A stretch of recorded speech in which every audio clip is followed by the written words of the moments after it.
14 presos fueron asesinados sin piedad en la cárcel de Coronda, en la provincia de Santa Fe, el 11 de abril de 2005. Fue una masacre organizada que aún vive impregnada en los muros de los pabellones, tanto como la humedad.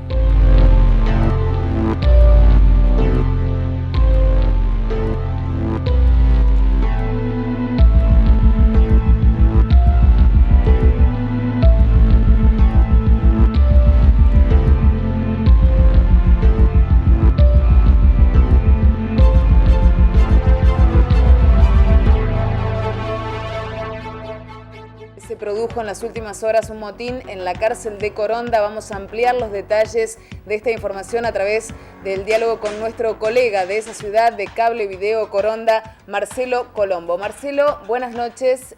¿Cómo está la situación en estos momentos en el penal de Coronda? Fue una de las reyertas más sangrientas en la historia penitenciaria argentina. 14 presos fueron asesinados sin piedad en la cárcel de Coronda, en la provincia de Santa Fe, el 11 de abril de 2005. 9 años antes, en 1996, 9 internos murieron en la cárcel de Sierra Chica en un motín desatado por un grupo de presos conocidos como los 12 Apóstoles. Un mes antes de los sucesos en Coronda, en la cárcel de San Martín, Córdoba, 8 personas perdieron la vida, entre presos y guardiacárceles. Pero el motín de abril de 2005 en Coronda fue distinto. Fue una masacre organizada, planeada con mucho tiempo, una cacería que aún vive impregnada en los muros de los pabellones, tanto como la humedad. 2 décadas después, volvimos a la cárcel de Coronda para reconstruir esos hechos. Gracias por venir. Bueno, la idea es recordar un poco lo que sucedió hace 20 años, en aquel 11 de abril del 2005, una masacre protagonizada por presos santafesinos en perjuicio de presos rosarinos. Ustedes fueron claves, 2 testigos claves de aquella historia: Marcelo, el periodista de La Cara Visible del noticiero y periodista destacado de Cable Video, y Víctor, maestro de la escuela primaria dentro del penal, que fue testigo también, que fue contemporáneo de los hechos y que nos va a recordar un poquito qué vivió él. Así que si les parece, ingresamos y charlamos adentro. Víctor. Perfecto, cómo no. Sí, Marcelo. por supuesto, vamos adentro. Vamos.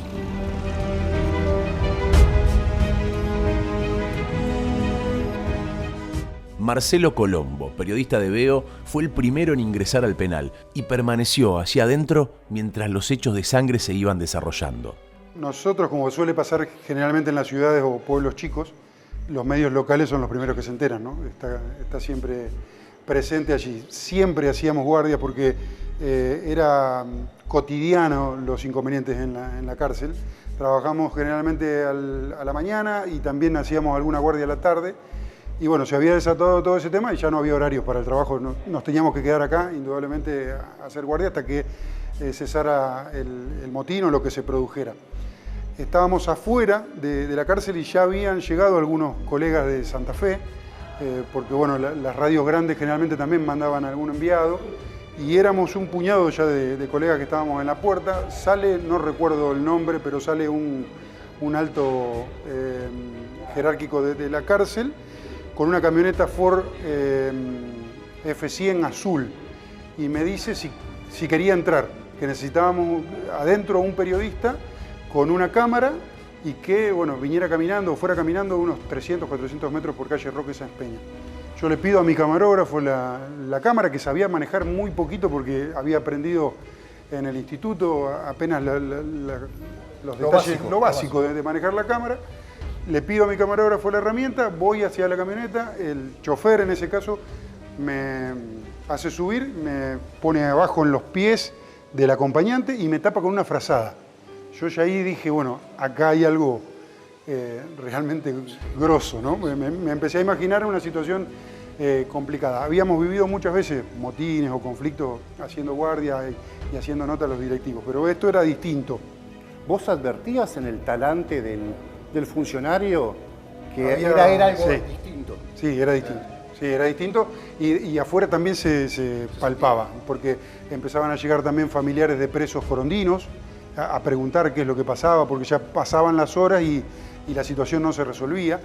Y bueno, yo entro y me hacen pasar primero por un pasillo, no recuerdo bien cuál es, con la cámara en la mano, para que los presos que estaban con los pabellones tomados, ya con los guardias de rehén, vieran que entraba un periodista con una cámara.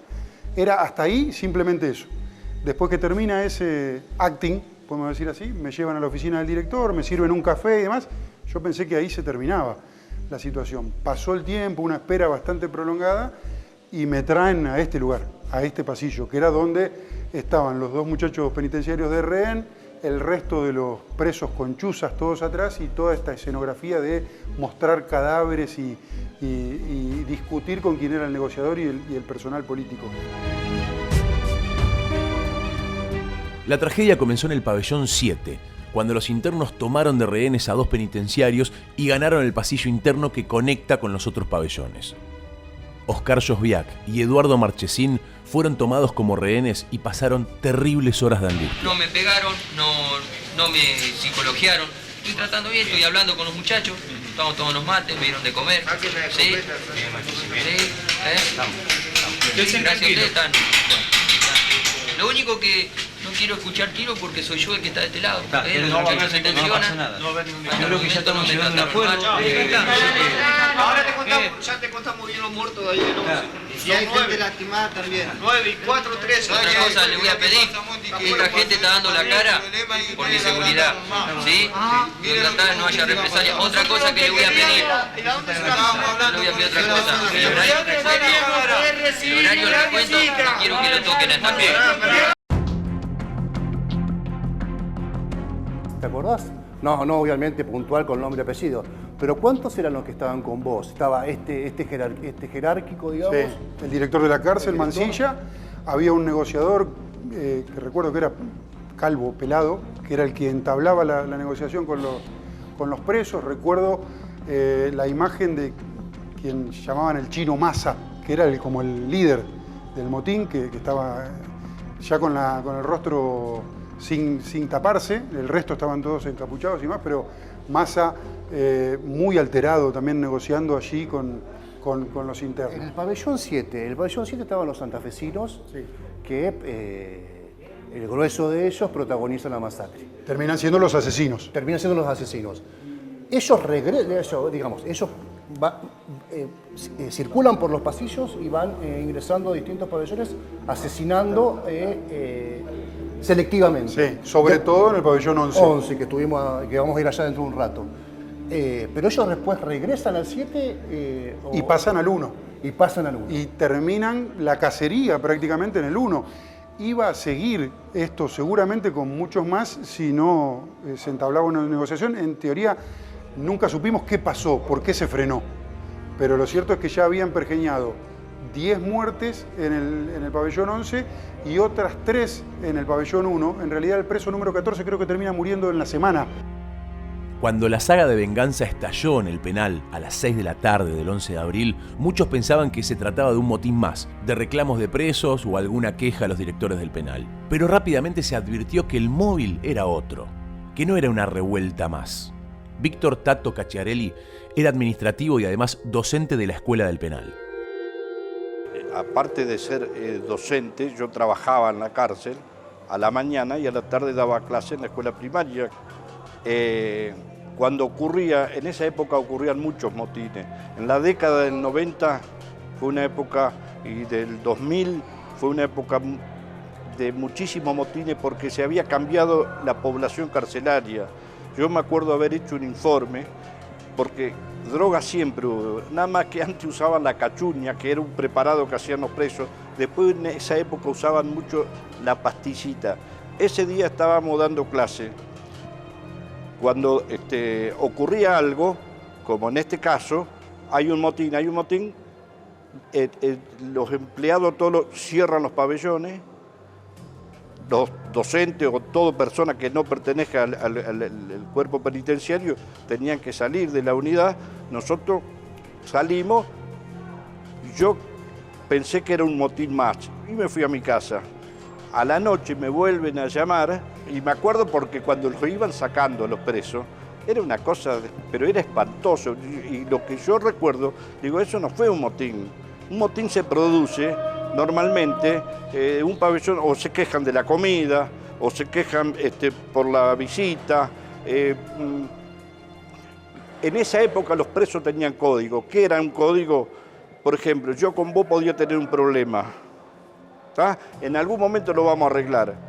Pero un pabellón en la visita, que era el patio ese donde pasamos recién, que se juntaban todos ahí, eso era sagrado. Ahí no te podía tocar, ni vos me podías decir nada. Después nos íbamos a encontrar en un pabellón, en la cancha de fútbol, en algún lado nos podíamos encontrar.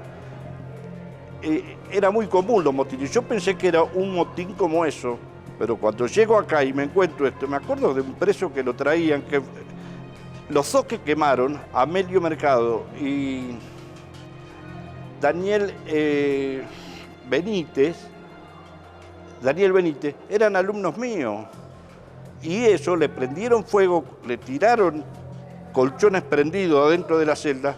Y yo me acuerdo porque Amelio era el tío de este muchacho. Era un pibe chiquito, petizo, vivía drogado. Ellos buscaban, tenían una lista y los ejecutaban porque habían hecho con palo de escoba y le ponían chuza. A veces cuando no llegaban los chuceaban así.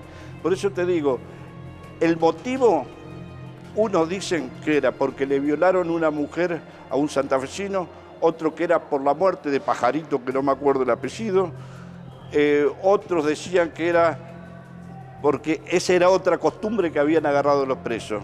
Entraba un pibe joven, venía con los bagallos, como le dicen ellos, entraba al pabellón, chao, le robaban todo.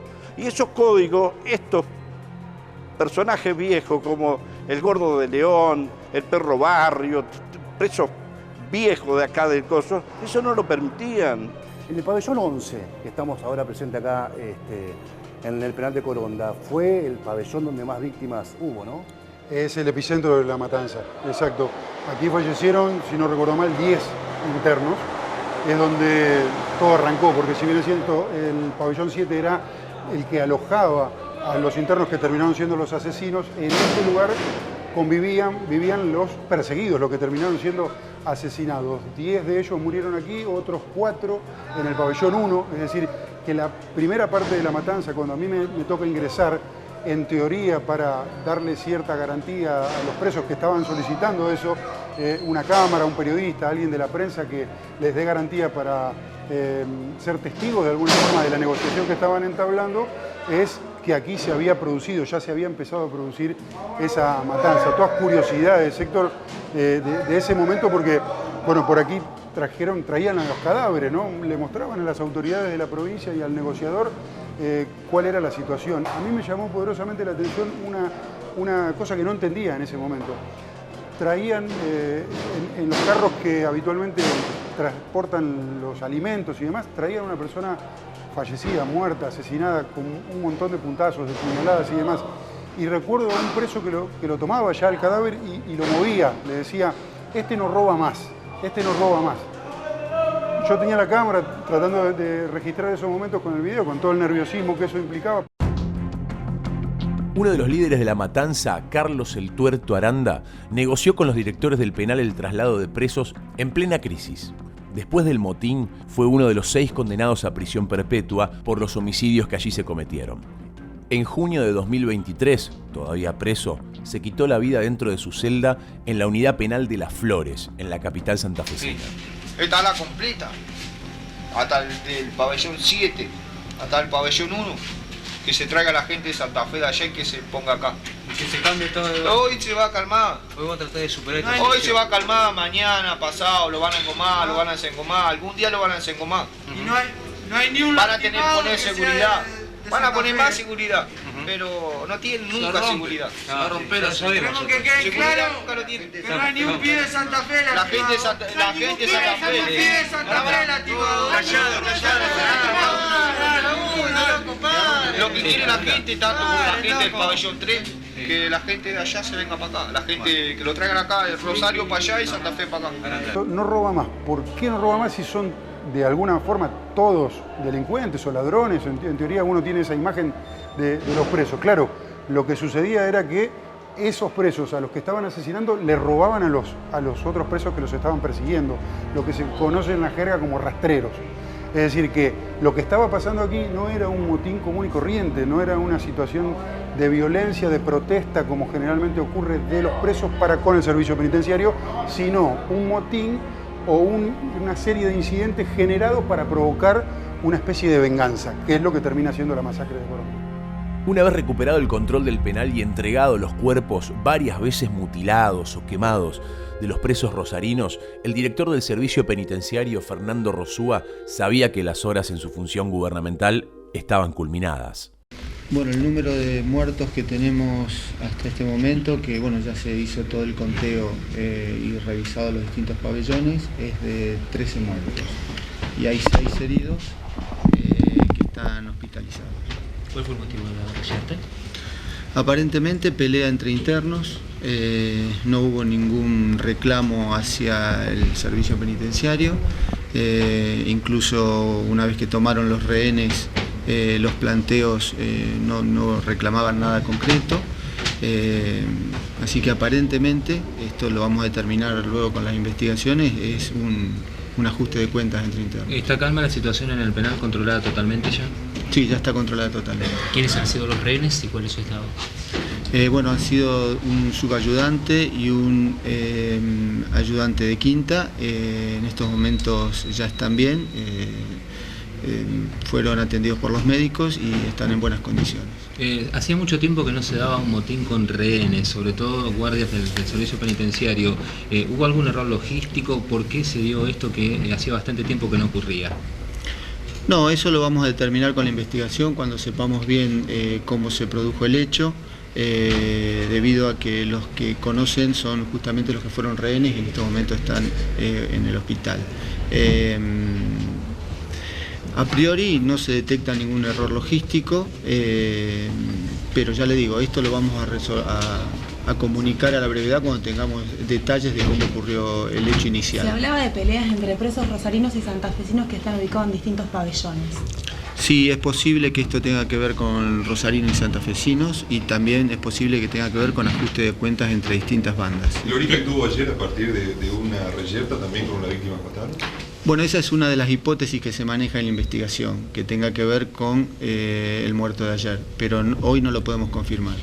4 días después de la masacre, el director de la cárcel, Daniel Mansilla, también renunció a su cargo. He decidido solicitar que se me reemplace, como le decía anteriormente, para permitir que las investigaciones de nivel judicial y administrativo, mi presencia no constituya un entorpecimiento. ¿Considerás que hubo falencias el día lunes? ¿Cómo dice? ¿Tuvo falencias el día lunes? Eso está en la etapa investigativa. El gobernador santafesino de ese entonces, Jorge Obeid, que se encontraba en China, tomó la decisión de intervenir la cárcel y nombró a Jorge Bortolossi al frente de la unidad. Luego amplió su responsabilidad y lo nombró director general del servicio penitenciario. La seguridad en el penal la deben prestar precisamente los empleados penitenciarios. Son ellos los que tienen que actuar conforme a derecho. Lo que en este caso, en mi caso, tengo que procurar todos los recursos para que ellos estén protegidos. En tal sentido, en la medida que esta normalización se dé en el menor plazo posible, y esto se ve con resultados, no con crítica ni con aplausos, la intervención durará menos tiempo. La masacre de Coronda también dejó al desnudo la falta de recursos y de logística, con personal estresado, mal remunerado, sumado al hacinamiento de los presos que fueron perdiendo los códigos tumberos, lo que derivó en una bronca sin precedentes. La Comisión de Derechos Humanos de la Nación visitó la cárcel algunos días después de los trágicos sucesos. Hemos terminado de hablar con el director de la cárcel, Jorge Bortolossi, y ahora, bueno, en pocos minutos vamos a tener una serie de entrevistas con internos, estamos haciendo toda una evaluación, que luego seguramente nosotros en el seno de la comisión, en la Cámara de Diputados de la Nación, vamos a elaborar un informe definitivo de todo lo que estamos recogiendo aquí. ¿Cómo encuentran a prima facie la cárcel respecto de aquella fatídica jornada donde murieron 14 presos? Bueno, es lo que estamos evaluando justamente. Creo que la política carcelaria en la República Argentina, en la provincia de Santa Fe, tiene falencias muy importantes. Yo creo que los hechos lo demuestran. Hay problemas edilicios, hay superpoblación en esta cárcel, hacinamiento en las comisarías de la provincia de Santa Fe. Es un reclamo conocido desde hace muchísimos años la necesidad de construir nuevas cárceles para que haya una adecuada rehabilitación de los internos. Bueno, el tema del servicio penitenciario es otro gran tema donde lo estábamos hablando justamente hace pocos minutos, donde existe una gran preocupación porque el plan de estudios, la formación que tienen los integrantes del servicio penitenciario sigue siendo una ley de 1979, la ley orgánica, que no ha sido modificada de la época de la dictadura militar.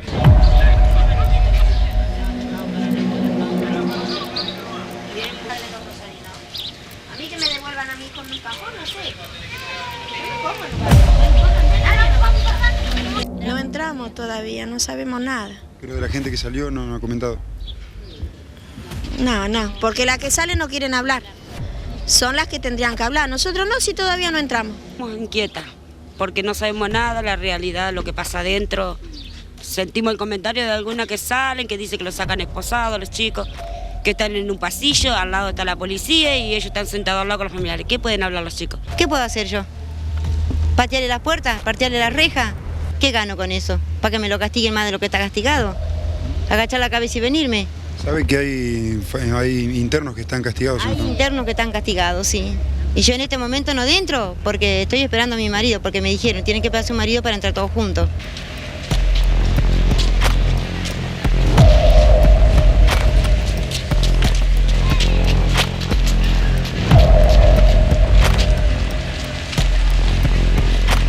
Después de lo que venimos charlando de lo que fue ese episodio de abril del 2005, 14 asesinados, una bronca terrible que vos contaste recién, que puede asociarse a haber roto los códigos en ese lugar común que era el patio.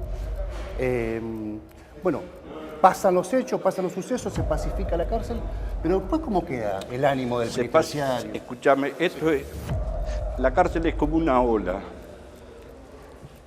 Viene en época de conflicto y época de paz y época de conflicto y así siempre iba a seguir yendo. Un polvorín. Sí, siempre va a haber motivos, porque hoy los pibes tienen mucho conflicto. ¿Por qué? Por ejemplo, antes porque no había narcotraficante. Hoy un narcotraficante que entra no puede vivir. Porque yo conocía al Colorado Arriola, que había entrado por droga, por narcotraficante, y no lo dejaban, él tenía que vivir en un lateral. ¿Por qué? Porque los presos le exigían que trajera droga, ¿me entendés? Bueno, después de ese día se divide la cárcel, como está ahora, el lado norte y el lado sur. De un lado los santafesinos y del otro lado los rosarinos. Durante mucho tiempo hubo paz. ¿Por qué? Porque si yo tengo un conflicto con vos y yo te separo, no. Pero ¿tuvo algo que ver la cuestión de la geografía de la ciudadanía o fue una casualidad que los que rompieron los códigos justo fueron un grupo de rosarinos en perjuicio de los santafesinos? Porque parece ser eso de asociar, fue una guerra entre dos ciudades. No, pero es poco creíble. Si vos le preguntabas a los presos viejos acá, yo hablaba con el perro barrio y me dice, pero ¿qué santafesino y qué rosarino si antes siempre convivieron? Eso eran porque lo tenían marcado ya. Ellos fueron con una lista a buscar los presos. En el 1 podrían haber matado a todos si querían, porque los tenían en la celda, le abrían la celda y los mataban. Y sin embargo mataron, no sé, 3, 4 creo que mataron en el 1, y a los otros no le hicieron nada. ¿Pero por qué? Porque lo estaban buscando a esos tipos. Ya lo tenían identificado. Ojo, que los que estaban acá eran tipos conflictivos también, los santafesinos. Y después hay presos como en todos lados, porque esto no te crea que son todos... que hay buenos y malos, digamos. Claro. Que hay bandos buenos claro. y malos. No. Hay gente, yo siempre le decía en la escuela, ustedes son buenos presos, son malos ciudadanos. Ahora, yo te quiero preguntar esto. Vos que conocés el servicio, Una bronca fuerte dentro de una cárcel. No se debería ver venir. No, imposible. Esto explota, pero explotó, sí, se pero te escapa de nadie- las manos. Pero sí, se podría producir un motín que era hasta lógico que se produzca un motín, porque en esa época, ya te digo, había muchos motines. Y esto no fue un motín, ya te digo, desde ya te digo que esto no fue un motín, fue una matanza. Por los hechos criminales en el penal de Coronda, el juez de sentencia de la capital provincial, Mauricio Froa, condenó a penas de entre 10 años y prisión perpetua a 6 reclusos involucrados y absolvió a otros 6 que habían sido procesados en la primera instancia. En cuanto a la responsabilidad del personal penitenciario y político, en noviembre de 2008, el juez de instrucción santafesino Darío Sánchez declaró inocentes a 11 funcionarios al no hallar méritos suficientes para procesarlos. No hubo responsables funcionales. El hilo se cortó por el lado de los presos, como habitualmente ocurre. 20 años después de aquel episodio, la población carcelaria duplica a la que había en 2005. 3 presos por cada celda, mucho tiempo ocioso y pabellones para reclusos de alto perfil definen la política penitenciaria de hoy en día. Los penitenciarios más veteranos cuentan todo tipo de anécdotas de fugas, refriegas, peleas, detención y de sangre. Y en algo se parecen a los presos. Ambos cuentan los días para irse.